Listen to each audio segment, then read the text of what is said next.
Happy birthday. Hello everyone, আমি পায়েল। আমার নতুন একটি ভিডিওতে সবাইকে এত এত ভালোবাসা। আশা করি আপনারা সবাই খুব ভালো আছেন, আর আমরাও কিন্তু বেশ ভালোই আছি। প্রত্যেকদিন আমার সকাল শুরু হয় একটু অন্যরকম ভাবে, তবে আজকে কিছুটা ব্যতিক্রম। তার কারণ আজকে আমি সকাল সকাল মিহিকে নিয়ে যাচ্ছি ডক্টরের কাছে। ওই যে গতকাল ব্লগে বললাম যে সারা রাত মিহি ঠিক করে ঘুমোতে পারিনি, তো আমি এখন সকালবেলা ওকে নিয়ে এসেছি, যাচ্ছি ডক্টরের কাছে। 11:45 থেকে আমাদের অ্যাপয়েন্টমেন্ট আছে, কিন্তু আমরা না হয়তো 2 মিনিট লেট হয়ে যাচ্ছি, কারণ কি বৃষ্টি পড়ছিল তো সকালবেলায়। এখন একটু থেমেছে, ওই বৃষ্টির মধ্যে আসতে আসতে আমার একটু দেরি হয়ে গেল। যাই হোক, আমার উচিত ছিল আর একটু হাতে সময় নিয়ে বের হওয়া, কারণ আমার গাফিলতির কারণেই দেরি হলো।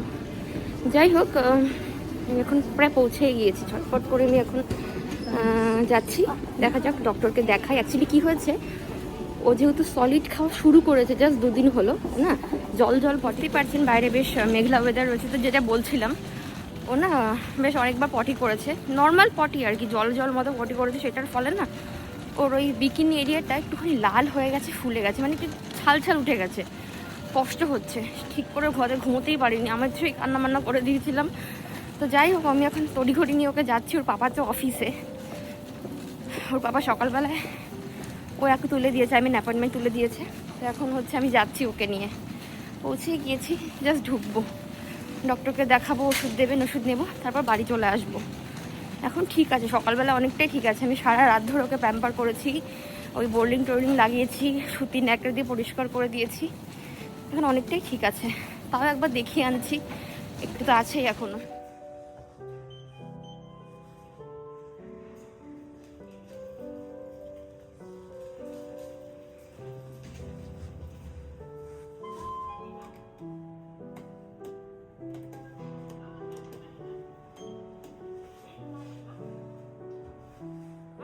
মিহি, শোনো মা, সোনাটা কই? এটা দেখছো, লাইট দেখছো? চলো আমরা চলে এসেছি বাবা।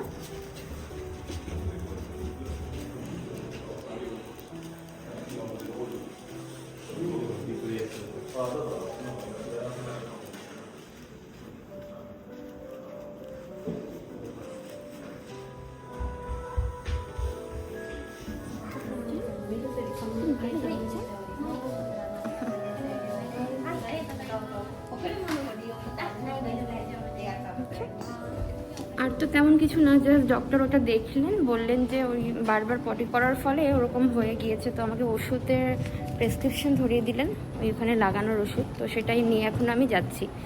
আর আপনাদেরকে বলে দিই, জাপানে কিন্তু বাচ্চাদের সমস্ত রকম চিকিৎসা, ওষুধপত্র, ডক্টর ভিজিটিং ফিস সব কিছু কিন্তু ফ্রি, টোটালি ফ্রি। এই যে এত ডক্টরের কাছে যাচ্ছি বা দেখাচ্ছি, সবটাই কিন্তু ফ্রি। এখন আমি ওষুধ নেব, সেটাও ফ্রি। তো যাই হোক, এদিকেই তো, হ্যাঁ এদিকেই লেফটটা। তো এই যে আমার কাছে রয়েছে, এখন আমি যাবো ক্লিনিকে, ওখান থেকে আমাকে ওষুধ দেবে, যেটা সম্পূর্ণ ফ্রি অফ কস্ট। তো চলুন নিচে যাই।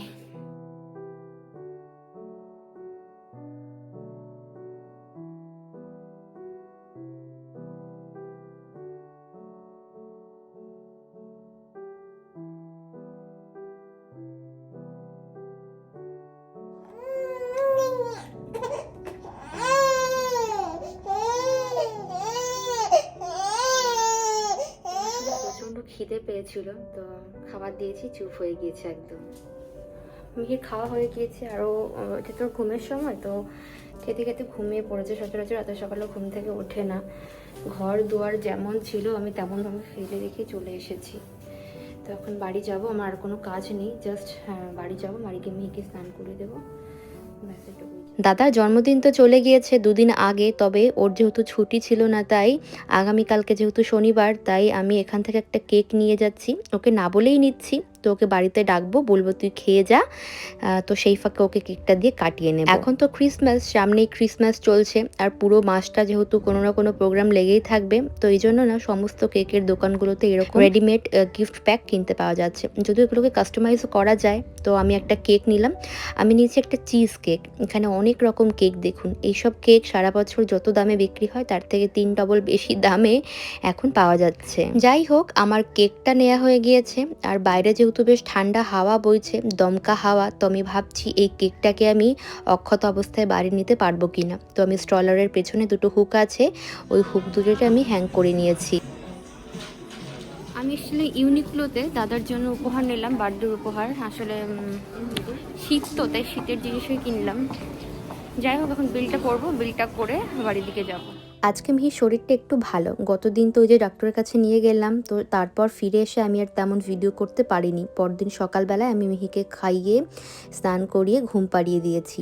এখন এসেছি রান্নাঘরে, একটু আলু পোস্ত বানাচ্ছি আর তার সাথে ভাপা ইলিশ করব। বেশ কিছু ইলিশ মাছ ফ্রিজে রয়েছে, তো আমি এখান থেকে 4 পিস মতো ইলিশ মাছ নিয়েছি। সর্ষে, পোস্ত, কাঁচা লঙ্কা, একটু শুকনো লঙ্কা গুঁড়ো, হলুদ গুঁড়ো, নুন, চিনি সবকিছু দিয়ে এখন ইলিশ মাছটাকে ভালো মতো মাখিয়ে নেব। আর যেহেতু ভাপা ইলিশ, তাই তেল পরে দেওয়া নেওয়ার কোনো ব্যাপার নেই, এই কারণে আমি সর্ষের তেল দিলাম বেশ কিছুটা। আর ওই যে মিক্সার গ্রাইন্ডার ধোয়া জলটুকু দিয়েছি, এই জলটুকুর মধ্যেই যেটুকু যা সিদ্ধ হয় আর কি। তো এটা না আজকে আমি ভাতের মধ্যে বসিয়ে দেব। সবকিছু মশলা দিয়ে ইলিশ মাছটাকে এখন ভালো মতো মাখিয়ে নিচ্ছি। যে পাত্রে মাখছি এই পাত্র সমেত আমি সিদ্ধ বসিয়ে দেব, তাতে কি হবে, মশলা ওয়েস্ট হবে না। যখন আমার রান্নাবান্না করতে একেবারেই ভালো লাগে না বা অনেক হুটোপাটার মধ্যে থাকি, তখন কি করি জানেন, বিভিন্ন রকম মাছ যেমন ইলিশ, চিংড়ি, আবার কখনো ছোট ভোলা মাছ যেগুলো ফ্রেশ কিনতে পাওয়া যায়, ওগুলো এরকম করে নানান মশলা দিয়ে মাখিয়ে আমি জিপলক ব্যাগে করে রাইস কুকারে বসিয়ে দিই, ওই ভাতের ওপরেই দিই। তাতে কি হয়, ভাতের যে একটা স্মেল সেটা যেমন ওই মাছের মধ্যে থেকে যায়, তেমনি চটজলদি রান্না হয়। আর আলাদা করে কষানো, ভাজার এগুলো ঝামেলা তো থাকেই না। সমস্ত রকম মশলার সাথে মাংস মাখিয়ে এই রকম ভাবে রান্না করা যায় কিনা আমি জানি না, তবে ভেবেছি আমি একদিন চিকেন এনে এরকম ট্রাই করব। এদিকে আমার আলু পোস্ত প্রায় রেডি, জলটা বেশ সুন্দর মতো শুকিয়ে এসেছে। আমি কিছুক্ষণ গ্যাসটাকে একদম লো ফ্লেমে দিয়েছিলাম, তাতে করে কি হয়েছে, আলু যেমন সুন্দর সিদ্ধ হয়ে গিয়েছে তেমন গোটা গোটাও রয়েছে। আর ওই ধার একটুখানি পায়েস চাপিয়েছি। দাদা, আমি, কাঞ্চন আমরা পায়েস খুব একটা ভালো খাই না, যদিও কাঞ্চন কিছুটা ভালো খায়, তবে আমি আর দাদা আমরা একেবারেই পছন্দ করি না। তো পায়েসের জন্য আমি কিছু কাজু কিশমিশ আগেই ভালো করে ধুয়ে কিছুক্ষণ গরম জলে ভিজিয়ে রেখেছিলাম, বেশ সুন্দর মতো এগুলো ফুলে ফুলে গিয়েছে। ওদিকে পায়েসটাও প্রায় হওয়ার পথে, তো আমি কাজুগুলোকে একটু ভেঙে ভেঙে দেবো আর কিশমিশগুলোকে গোটাই ছাড়বো।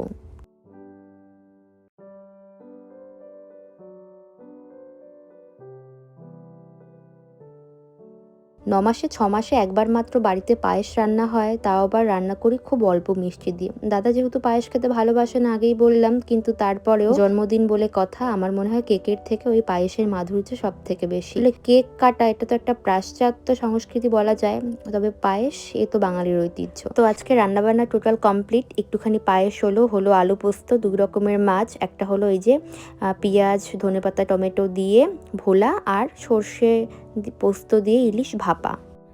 সকাল থেকে অনেক রান্নাবান্নাই তো করলাম, পায়েস করেছি ভোলা মাছ করেছি, ইলিশ ভাপা, তারপরে আলু পোস্ত করেছি, আর ডাল টাল কিছু করিনি, এত কিছু থাকার পর আর কি ডাল লাগে। তো যাই হোক, সকাল থেকে অনেক কাজকর্ম করেছি, আমি রান্নাবান্না করলাম। আজকে ওই মাংস টাংস কিছুই করিনি, তার কারণ দাদার যেগুলো পছন্দের খাবার সেগুলোই করেছি। মোস্টলি আমাদের এবং দাদার খাবারের পছন্দগুলো একই রকম। তো যাই হোক, আমি শাড়ি টাড়ি পরে নিয়েছি, একটা কেকও এনেছি। তো গতকালকে তো কেক আনতে গিয়েছিলাম, সেটা তো আপনাদের দেখালামই। তো একটা চিজ কেক এনেছি, ওটা দাদা এলে আমরা কাট করব। কিন্তু দাদাকে জানেন আমি এখনো বলিনি যে আজকে আমি তোর জন্মদিন সেলিব্রেট করব। আসলে 18 তারিখে ওর জন্মদিন চলে গিয়েছে, আর আজকে হলো 21 তারিখ। শনিবার রোববার ছাড়া তো সময় হয় না, তবে গতকালকে দাদা বিশেষ একটা কাজে ব্যস্ত ছিল, তো ওই জন্য আমি আর ওকে বলিনি। তো বললাম আজকে যখন ছুটি আছে তুই আজকে চলে আয়, তো এসে পুরো সারপ্রাইজ হয়ে যাবে। ঘরটাও কিছু সাজায়নি এটা ঠিকই, তবে কেক এনেছি, ফুল এনেছি, ওর জন্য একটা উপহারও এনেছি, সেটা তো আপনারা দেখেছেনই। তো দেখা যাক ও আসার পরে কি রিয়াকশন হয়। গত বছর এই দিনে আমি কোথায় ছিলাম? বাড়িতে ছিলাম। আর সোনা কোথায় ছিল? সোনা ছিল ঠাম্মার ঠাকুর ঘরে। মানে সোনা যখন আমার পেটের মধ্যে ছিল, ভাবুন কি একটা ব্যাপার, একটা বছরের ব্যবধানে আমার সোনা সোনা চলে এসছে আমাদের কোলে। দুর্দান্ত, মানে এটা আজকে সকালবেলা আমি বলা বলি করছিলাম। হ্যাঁ সত্যি গড গিফটেড, একদম হচ্ছে ও হচ্ছে আমাদের সান্টা ক্লজ দিয়েছে না, বলো সান্টা ক্লজ আমাদের ওকে দিয়েছে। ওই কাঞ্চন একটু অন্যরকম ফিল আছে না বলো ক্রিসমাসের সময়? হ্যাঁ, আর আমরা নেক্সট উইকে তো আমরা ঘুরতে যাব, দেখা যাক, তাই না? কিসের সারপ্রাইজ? কিসের আবার সারপ্রাইজ? কিসের? কোথায় যাচ্ছি? আদৌ কি যাচ্ছি? যাব না, সিলেক্ট হয়ে গেছে এখন বল যাই। আমার সত্যি এক্সাইটেশন খুব কাজ করছে। নেক্সট ডে আমরা এই সময় ডেস্টিনেশনে আছি। ডেস্টিনেশনে পৌঁছে গেছি। হ্যাঁ ওইটাই। দুর্গাপূজা আমার কাছে যেমন ভীষণ আনন্দের মজার, তেমনি জানেন তো ক্রিসমাস আমার কাছে খুব ভালো লাগে। ক্রিসমাসে ওই যে ওল্ড ক্রিসমাস গানগুলো চলে না, আমার এত ভালো লাগে। আর আমি এবার যেহেতু বড় একটা ক্রিসমাস ট্রি কিনেছি, সেটা সাজিয়ে রাখার পর ওই টিভি স্ক্রিনিংয়ে যখন হয় তোমার ওই গানগুলো হয়, ওল্ড ক্রিসমাস ডেজ গানগুলো হয়, তারপর স্নো ভিলেজ দেখা যায়, এত ভালো লাগে দেখতে। বেশ আমার একটা ফিল আসে। এয়ার ইন্ডিং এর সময় এই ধরনের ব্যাপারগুলো আমার খুব ভালো লাগে। তো আপনাদেরকে দেখাই কেমন লাগছে।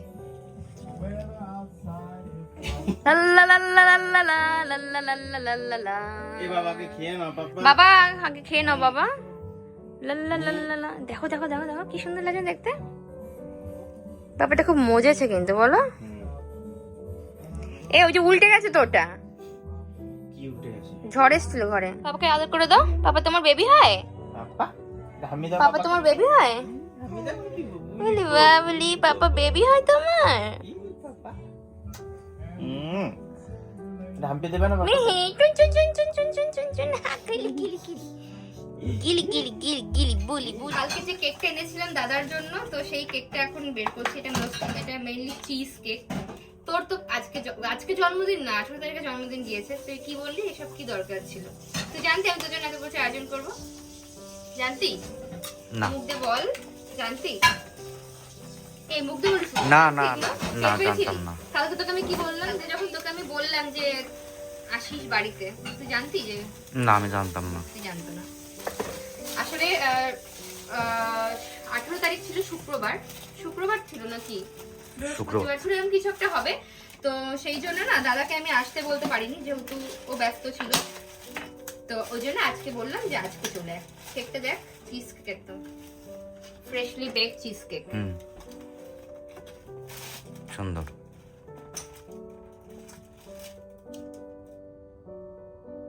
পুরো কেক দেখা যায় একদম। চল কেকটা কাটবি এবার, দাঁড়া।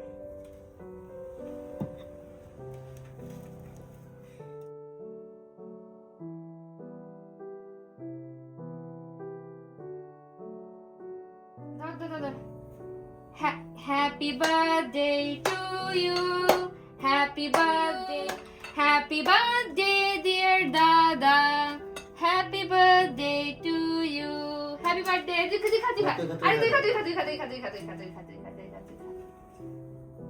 তুই একটু খা কেকটা রে ভাই। না আর খা, বড় করে খা। মিচ্ছান মিথ্যে এইসা তুমি না জানছো? খাচ্ছি। না গিফট নিয়ে দাও, গিফট নিয়ে। মিচ্ছান মিহি মামাকে গিফট দাও। বলো মামা এই নাও গিফট। ওই দেখ দিল। বাবা কি ভালো রে। এসব করতে করতে আমাদের দুপুর গড়িয়ে গিয়েছে। তো দাদা বিকাল অবধি অনেকটা টাইম ছিল। আর আজকের ভিডিওটা আমি এখানেই শেষ করছি। সবার সাথে দেখা হচ্ছে পরবর্তী নতুন ভিডিওতে। সবাই খুব ভালো থাকবেন, সুস্থ থাকবেন। Tata, bye bye.